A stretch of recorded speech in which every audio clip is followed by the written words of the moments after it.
Good morning, good morning, good morning. It's one of those beautiful days, like every day. Day 9. Let me ask you something right up front. What do you think courage looks like?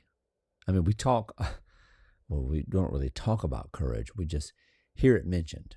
We may speak of it. We may listen to stories of old and say, oh, what a courageous person. We may tell our children that courage is standing up to fear or just being brave.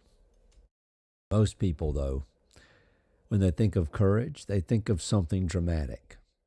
The big decision, the public stand, the moment of confrontation, the conversation you've been avoiding finally happening.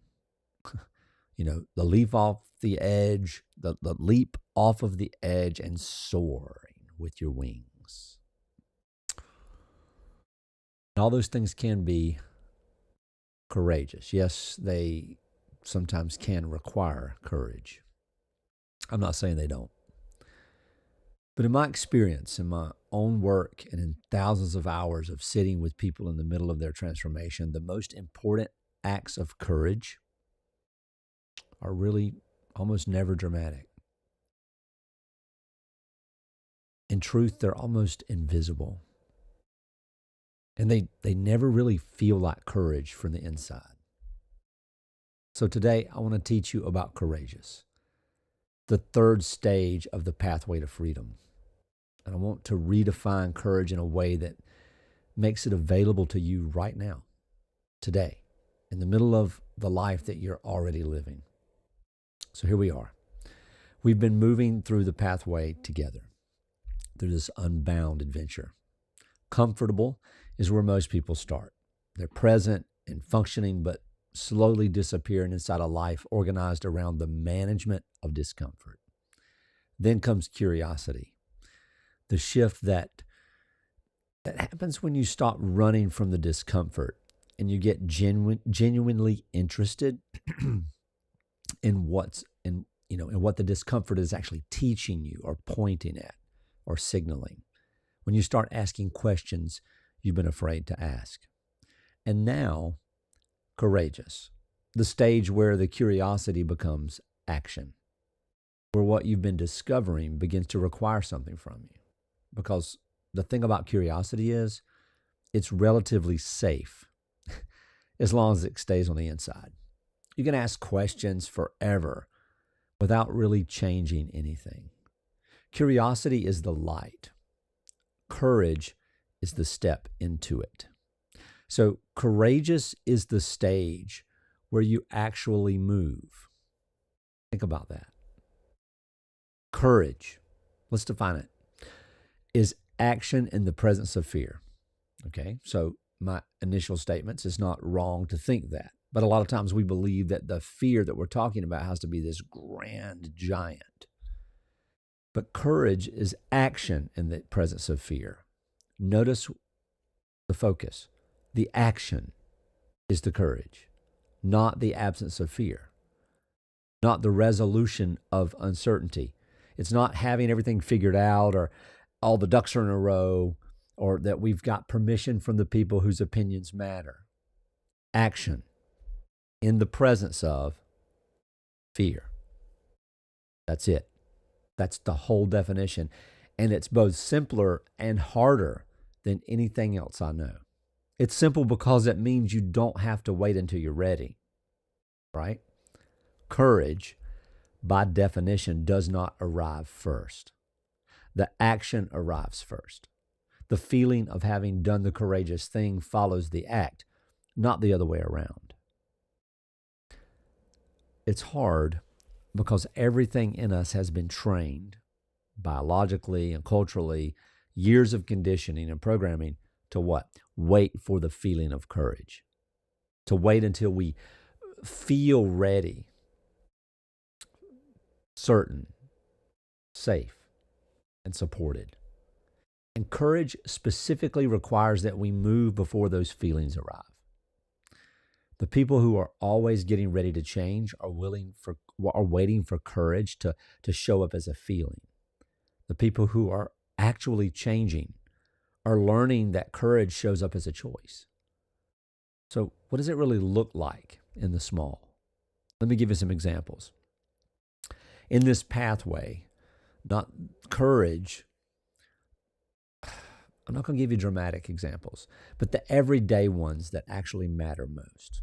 That's how I want to portray this. Courage is sending the email you've been sitting on for a week because you're afraid of the response. Courage is telling the truth in a conversation where a comfortable lie would have served everyone's feelings, including yours. Courage is showing up to a new practice, therapy, coaching, journaling, prayer, whatever your interior work looks like, on the mornings when you don't feel like it. Like today, I'm exhausted, but I'm here. When the resistance is high and the return is not yet visible, courage sits in the seat. Courage is setting a boundary you never set before and sitting with the discomfort of the other person's disappointment without trying to reverse it. Courage is saying, I don't know, in a room that expects you to know. Saying, hey, I need help, to a person has only ever seen you as the one who never does. These are not small things dressed up as big ones. These are the actual substance of transformation, the 1,000 tiny small acts of alignment that accumulate into a fundamentally different life. The most courageous thing I did in those 35 days was to stop pretending that I was okay. That's it. That was the act. I'm not okay. No grand gesture. No dramatic confrontation. I am not okay. Just stopping. In the middle of the most profound fear I had ever felt, the fear of being seen as broken, as needing help, as not having it together, and admitting to myself and then to others that I was not okay. And you know, not everybody who I needed was there for me. But that's okay. For someone who had built an entire life around being the one who held the room together, that was the most frightening thing I could imagine. And it was the most important thing that I ever did. I did not feel brave doing it. I felt broken. I felt terrified. I felt exposed, like everything that I knew about life and truth was coming to an end. And I did it anyway, because there was literally nothing left to lose. And that was the beginning, not of healing and of recovery alone, but it was the beginning of freedom, of the life I'm living right now, which is the best life I have ever known. Why? Because I know who I am. See, courage didn't feel like courage. It felt like the last available step. I took it, and everything changed. And remember, I teach about these hall moments. Honesty aligns liberation's language. In other words, when you're true and you're honest, that aligns the language of freedom. The hall moment of courage is the moment you move before you're ready. The honesty is this: I am not ready. I have no idea what's going to happen. I'm scared to death, but I'm going to move anyway. I'm going to take a step.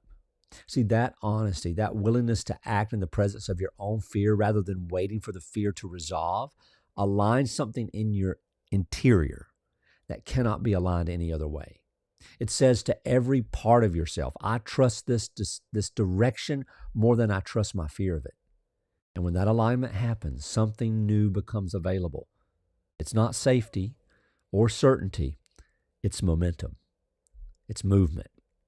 The discovery that you are, in fact, capable of moving. And once you know that, once you have evidence in your own body that you can act in the presence of fear, the fear loses a significant portion of its power over you. Here it is.